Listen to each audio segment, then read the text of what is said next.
Hello and welcome back. I hope you're ready for another episode of Tales from Helheim.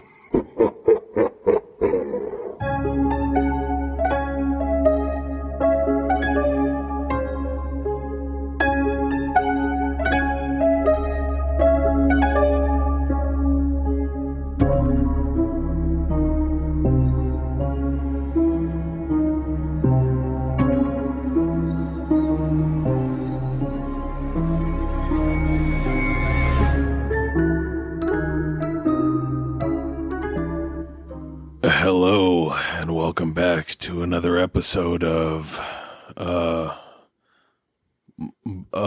Family Ties. On this episode of Family Ties, don't play with the Ouija board. It's very, very bad. I would like to see, do you know how like different strokes used to do like the... For different folks? Yes. Because the world don't move to the beat of just one drum. No, it moves to the beat of many. Okay, so do you know how they used to make like random episodes? There'd be like PSAs like, don't talk to strangers because this could happen. Or like they do like super serious episodes between all the silly ones. Yeah. I want to see one where Arnold and Dudley, they play with the fucking, Ouija board. And just one of them gets possessed. Because they did one where the fucking, Arnold left, I think he left Dudley like in a bike shop with like, the dude was a pedophile or some shit. Oh god, that just sounds like a story that would end up reading in the podcast. Yeah, dude, he like took off and he left them there. Oh god. I was like, why wouldn't they make a Ouija board one? I want to see this. The people want to see this. Because people know, once you play the Ouija, it's hard to make sure you close that shit right and proper. Yeah, dude, we've gone over a lot of stories of people that fucked themselves up playing with that shit. Like, I know I've said it at least 2 or 3 times with my cousin. PSA. Yes, this is a PSA. Don't play with the Ouija board. But, we've gone over this, like, a couple of times already. That she had played with the Ouija board, and, like, a week after that, like, in the following week, they noticed that she was, like, off, and she just kept, like, talking to people that weren't there. Oh, yeah. I think you did mention about that one. Yeah, she was talking to people that weren't there, and then she was kind of, like... She was off, like, staring off into space, and, like, the week after that, they had, like, a little chapel in their front yard. Yeah. And they found her, she hung herself with the lights in there. Oh, Jesus. That's Yeah. Why'd you laugh? What the Did I? And you went, oh, Jesus. I was like, what the fuck? Telling you a story about how my cousin killed herself and you're laughing? You monster. I have a very weird view of death. But that is nuts. Yeah. Well, I mean, that kind of, like, forays into, like... My dad tried to do that, but the rope snapped. What happened? Yeah, a while back, my dad tried to hang himself and the rope snapped. Jesus. Maybe that's why? I don't know. Maybe. I believe everything happens for a reason. I love raisins, too. No, not raisins, reason. That's a great little chocolate candy. I used to eat it all the time. Delicious. But yeah, this kind of topic kind of like brings us into today's topic, which you're flying blind into, huh? Hell yeah, that's the only way to do it. Fly blind or don't fly at all. No meticulous prep. So, I'm going to give you a little background on how I came up with today's topic. All right, let's hear it. So, I just recently came back from like a family vacation from the lake. And where we were at, it was just like surrounded by trees and it was just like a cabin and it was nice and all that. And it was like raining and my daughter, she came up and was like, we should play like a scary game. Yeah. And I was like, first off, you're going to get scared. And I was like, what kind of game? Like, dude, Bloody Mary maybe? Yeah. So I started thinking, I was like, what other games should you not play, like paranormal games? So I looked it up and I came across a couple interesting ones. So that's what today's topic is. Paranormal games you should never play. Bum bum. But I've heard a couple of these before, but a lot of them caught me like by surprise. Yeah. So it's just kind of it's gonna be kind of like a little mixed bag. So I got 5 of them for you guys today. Oh shit! You're coming packed and stacked, ready to rack. Oh yeah, baby. I have no idea what that means. I don't know, but it sounds good. You know what else sounds good? What? I don't know. Okay. Taquito? Yes. Alrighty, so we're going to start off with... And the fresh Jimmy. A fresh chimichanga. A chimichanga? Yes. Alright, so like I said, I have 5 of them for you guys, and I'm pretty sure you guys have heard of at least one, if not more. Ooh, that is a challenge. For me, I've only heard of one. No, 2. Yeah, 2 of them. So if you guys have heard of them, let us know which ones you've heard of. Sound off in the comments. Yes, or hop on that Telegram and come say, hello. Hello, Clarice. We are here, fava beans. Alright, so the first one is called The Midnight Game. All right, kind of eerie. Let's see what you got.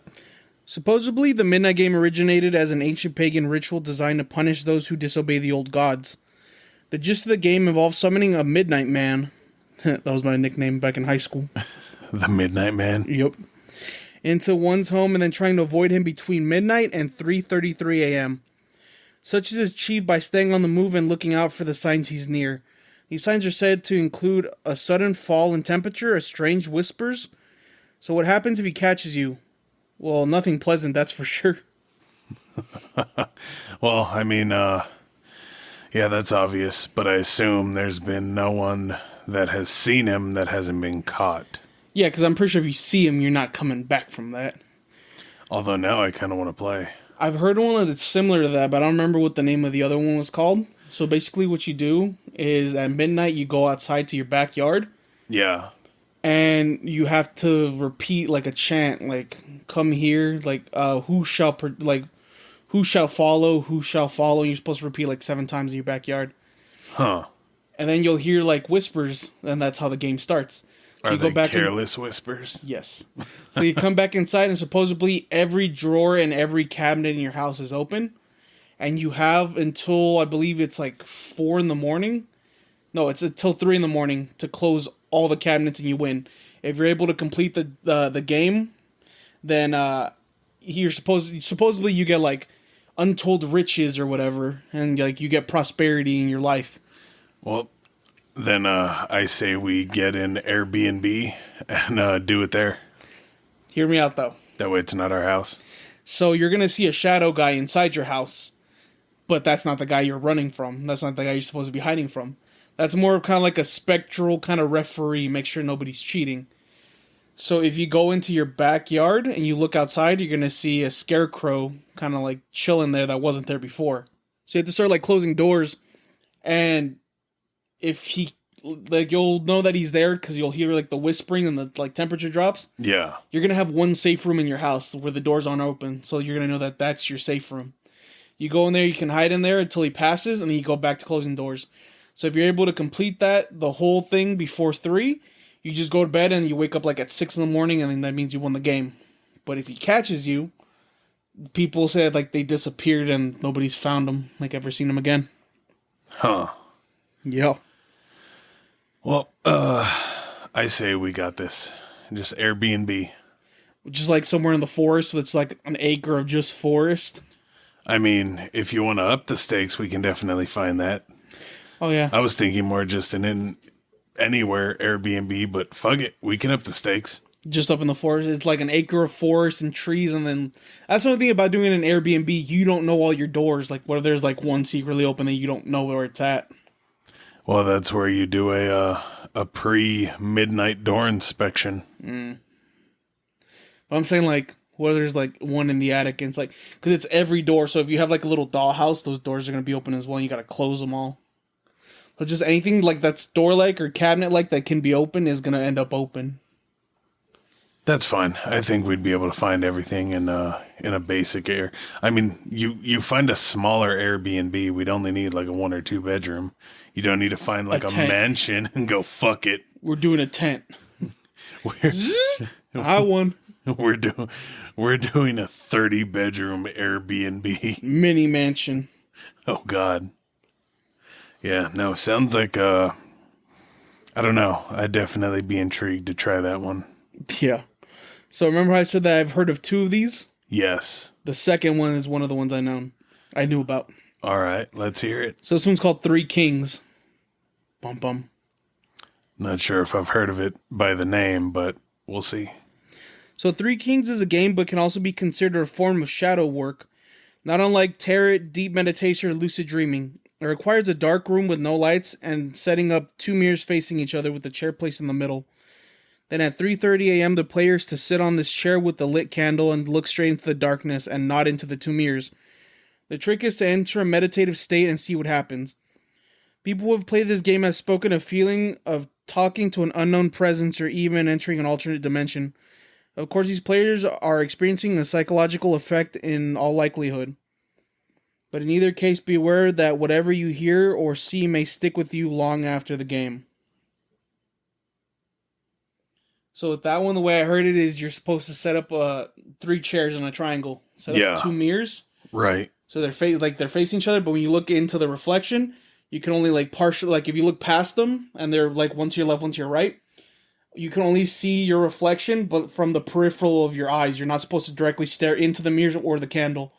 So the whole thing with that is, if you do it properly, you're supposed to be able to communicate with your alternate selves, in different dimensions and shit. But if you look directly into the candle or the mirrors, it drives you crazy or some shit. Well, might have to find someone to try that with as well. Because I don't know, that one's not... I could see it being terrifying, but I don't see it being holy shit, life and death, oh my god, terrifying. I think what is the most terrifying part of that is because you're instinctively, everybody has if they tell you not to do something, you're gonna want to do it. You're gonna want to don't stare in the mirror, don't stare in the candles. You're you're eventually gonna slip up and it's gonna happen. Oh yeah. So you gotta do it with somebody who's doesn't give a shit. If I go crazy, then I go crazy. But personally, that one I wouldn't do it. The threat of death is imminent death is scary. But I feel you're losing your mind more than anything is terrifying. I've already lost it. Okay, settle down there. Settle down there, edgelord. Alright, you ready for the next one? Don't you stare at me like that. That's terrifying. I gotta get a picture of that and put it on Patreon. Dun, dun. Bum bum. Alright, so the third game is the one that you've probably heard of. Well, I'm pretty sure... I'm 100% sure you've heard of this one. You want to take a guess? No, only because I can never remember what any of the paranormal games are called. Think of the most famous one, Sleepover Game. I can't remember what it's called, but is it the one with the pencils? No, you're thinking of Charlie. Yeah. No, not that one. That one was always kind of weird. Bloody Mary? Yep. Number three. Shout out to Chills. Yo, number 3 on the list is Bloody Mary. So you probably heard of Bloody Mary as it's one of the most famous paranormal games in existence, right? You said you already have. Have you ever played it? I don't remember if I've played it, but I know I've been with someone who attempted, and it was very uneventful. But this is also damn near 26 years ago, somewhere around there, so I don't exactly remember what happened or if it was done properly. I just don't remember a lot of craziness happening. Yeah, nothing happening? Yeah. That might be for a reason. Apparently a lot of people play it the incorrect way. So after this, you're going to go in that bathroom, you're going to play by yourself. So you might have even tried it before with friends. Gathering around a mirror, but what you may not have realized is most people play the game wrong and for the wrong reasons. The version of the game that's most popularly known generally involves saying Bloody Mary into a mirror and waiting for a blood-soaked woman to appear and attempt to maul you. Because what else are you going to do on a Friday night, realistically? Crack open a nice Budweiser and do that same thing. Drunk and Bloody Mary. But most times it's probably people calling out to their exes or ex-wives just because they got dumped or broken up with, divorced. Oh, yeah. So the historical version of the game is far less violent but equally scary and also kind of depressing. It was played by young women hoping to identify their future husbands. The game would involve walking backwards up the stairs while gazing into a mirror, a terrible idea in itself. If performed correctly, the young dame would see either a glimpse of their future husband or the skull of the Grim Reaper. As you may have guessed, the latter indicates that the woman would die before marriage. Bum, bum. Yeah, I remember there being like different meanings and different ways to play. Yeah. But I don't think I've heard that one. I remember hearing that that's what it was for. Yeah, originally. But I don't think they ever explained, at least in what I listened to, like how it was. They just kind of briefly covered. Yeah, because the way I heard you play it is you need a lit candle, turn off all the lights, you have to say Bloody Mary 3 times into the mirror. But what I had discovered, like doing some more reading, is when we would do it, it'd be like 4 of us trying it. It has to be no more than 2 people. Oh, okay. I thought you were always only supposed to do it solo. No. Well, then shit, if it's 2, you're coming with me, motherfucker. No. I not do that. Or I'll bring a mirror into here, turn off the lights, and it's got to be at night or it doesn't work. It's okay. I know where you live. No, you don't. I'll put a mirror in your room, face it towards you while you're sleeping, and chant the words with your reflection. You're going to basically puppeteer me into saying it? Yes. Oh, God. So, number 4 is One Man Hide and Go Seek. That one, I don't know. Let's hear it out. So, have you ever wanted to play hide and seek but don't have a friend to play with? No. Well, you could always try summoning a demonic entity into a creepy, murderous doll instead. One Man Hide and Go Seek is another game said to be based on an old ritual that involves summoning a wandering spirit into the body of a doll or a puppet.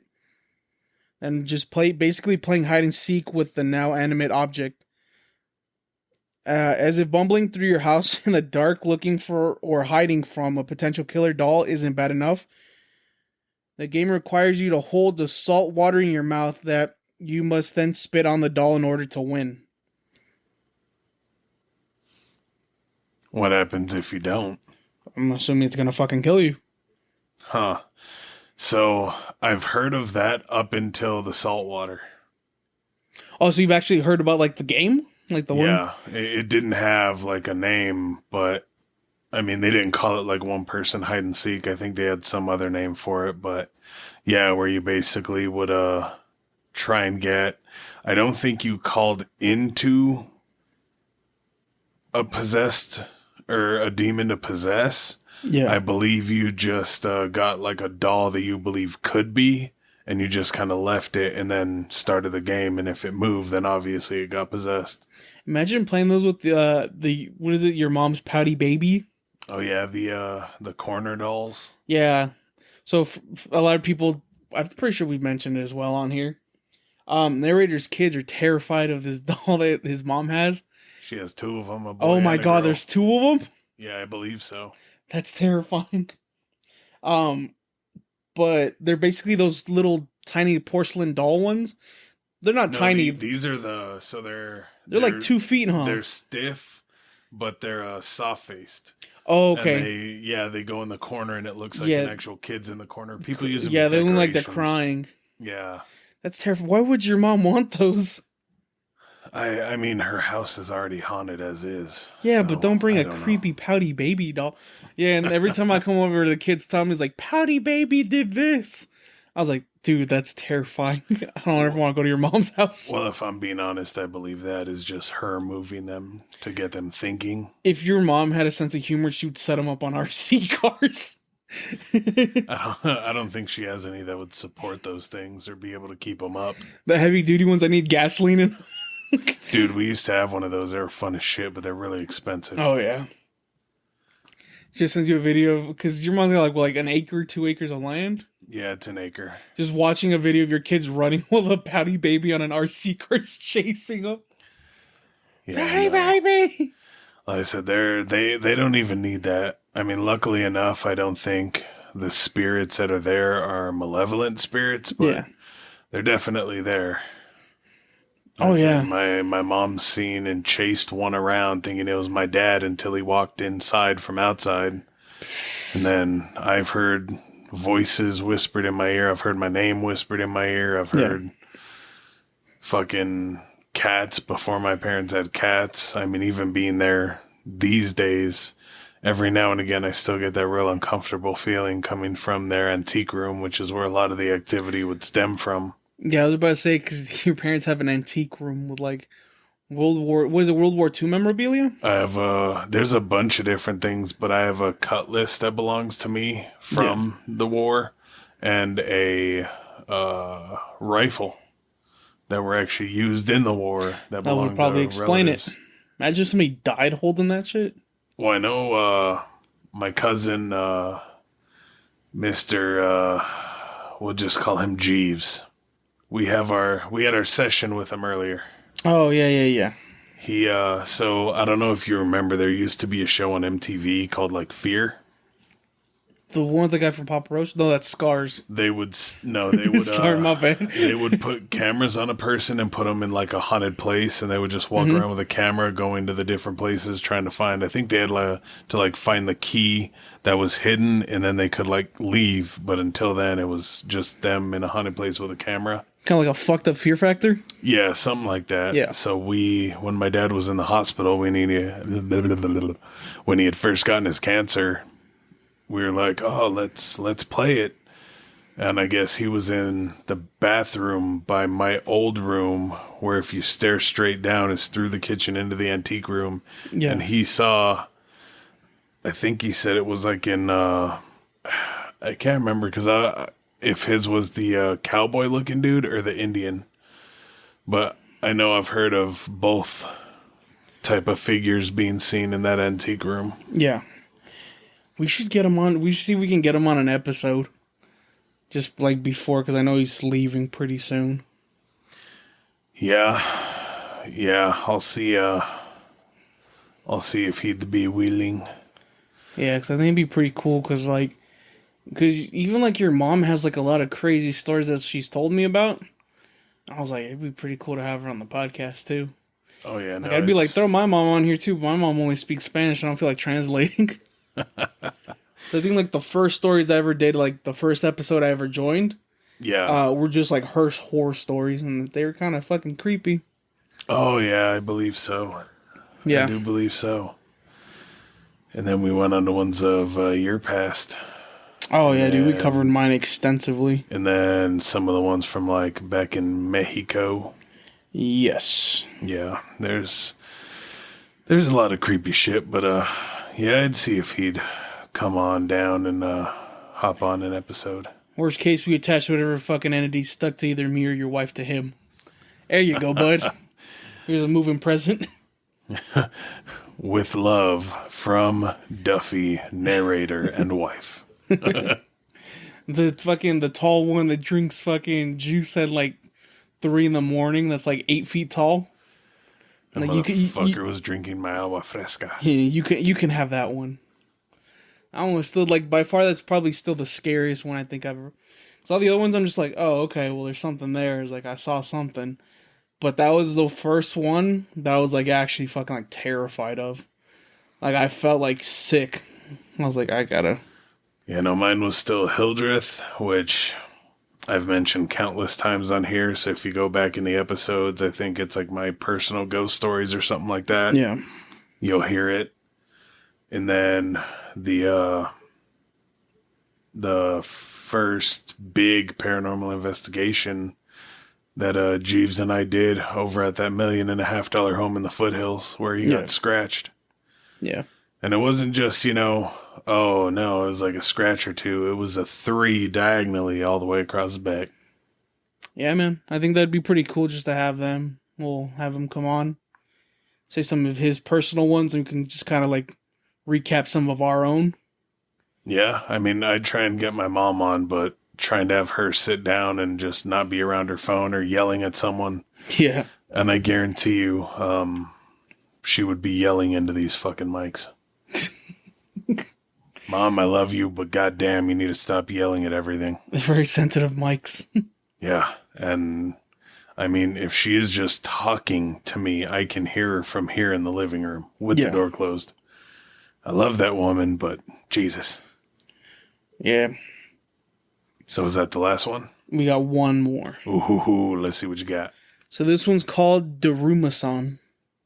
Japanese or Yep. Korean? Oh, Japanese. Daruma-san, or Bath Game, is a Japanese game based on urban legend. It essentially involves chanting Daruma-san fell down, possibly in Japanese, while washing one's hair in the bath in the dark. After a while, it's said that a presence will become known to whoever's playing. Apparently, they will also experience a vision of a Japanese woman falling onto and being impaled by a rusty faucet. Once the player finishes washing their hair, they must say aloud, "Why did you fall in the bathtub?" And without waiting for an answer or pulling the plug, the player is to close their eyes and quickly leave the bathroom, all while avoiding falling over and shutting the door behind them. Not scary enough for you? Well, good news. That's just a ritual to get the game started. The next day, a presence will stalk the player, slowly creeping up behind them. When she's getting too close for comfort, shout "Tomare," or "Stop." Will temporarily stop her in her tracks, but she'll continue creeping up on the victim until they catch a good glimpse of her and shout "Kita," which means "I cut you loose." Failure to do this before midnight supposedly results in Daruma-san entering the person's dream, Freddy Krueger style. Oh, God. That one's terrifying because that's not just like a one-time game. That follows you.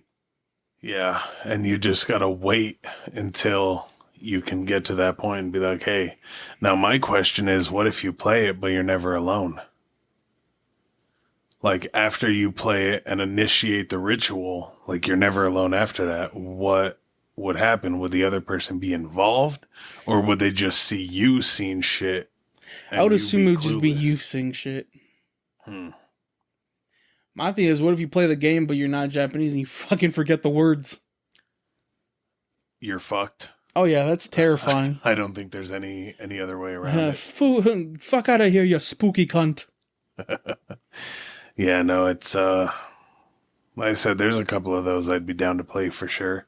And I'd be down to do Charlie again. I would not. There's a Mexican one. I gotta find a video and show you. There's this lady and her daughter playing. Jose. Jose, can you hear me? There's a video of that too, and it's like, yes, and then a tecate appears. That's fucking hilarious. But there's this one that this lady plays with her, like her daughter's playing too. It's supposed to be like a Mexican game where you can ask spirits questions. Yeah. But you start off with the peseta, which is just a peso, which is like a coin. Yeah. And you're supposed to ask a question and flip it, and if it lands on heads, you start the game. If not, you're not supposed to start it. So the lady does that once, and it lands on tails, so she's not supposed to play. But then she flips it again and asks, and then it lands on heads, and then she's trying to find out if her husband's basically cheating on her, and the girl's trying to find out like if one of her classmates likes her. Yeah. But they do that, and then after they flip it, after the first question, like everything starts like fucking like flying off their counters and shit. That'd be interesting to play. I mean, it's simple rules. If it says no, you're not supposed to play. Same thing with Charlie. If you ask Charlie, what is it? I've Charlie, are you there? Charlie, you want to play or some shit? Yeah. If it goes to no, you're supposed to tear up the paper and just not continue. But a lot of people have played in, then see, we didn't get any answers the first couple, and then it kind of started moving. So I don't know. I just don't think the energy was there. I think it was definitely doable, but not there. Yeah, I don't think they had any spiritual energy in or around their house. Oh, yeah. But yeah, man, let's see if we can get Jeeves on here for at least one of the episodes. Like I said, maybe we can play a game. Maybe we can try that Mexican one, find out the rules on it. I'd be down to give it a shot. Yeah, that'd be interesting to play. Because, I mean... But that's the thing, though. If it lands on tails, then that's the episode. Well, then... Thanks, guys. Right? No, we can move on to something else, but it'd be yeah, I'd be down to try it. We can get Jeeves to play Daruma-san. All right, bud. Well, good luck. Let's know how this goes. Right. Well, I mean, his wife is a fan of Japanese stuff, so he'd probably be able to get the phrases down and say it just fine. Bring her too. She can play too. Yeah, I mean, I'll mention it. I don't know if they listen or not, so if you do, get a hold of me. You should know who you are because we played some dice this morning. Play some click-clack. That was yesterday, bud. Today's Sunday. Oh, fuck. Yep. God, I know how I feel. Man, back to work again tomorrow. Shit. Mm-hmm. Want to talk about true horror stories? Work. Yes. Adulting. Yeah, dude, that video you sent me that where we're just standing in the arena and then like my little folder thing falls off the table. Oh, yeah. I was like, what the fuck? And then we went back and watched it. I was like, oh, it was leaning off the table. For like half a second, I was like, what the fuck? Yeah. Yeah, it was, I still wish we had higher quality cameras than that so we could super zoom in and see, but fuck it. We got enough to see that, that time wasn't the ghost, but every other time so far it has been. Yeah. Well, shit. That seems to be today's episode. Yes, hopefully, I don't know if by the next one or not, but the one after that, maybe we'll have a game to play. Maybe. Yay. All right, thank you guys for stopping by for another episode, and we'll see you next time in Helheim. Bye.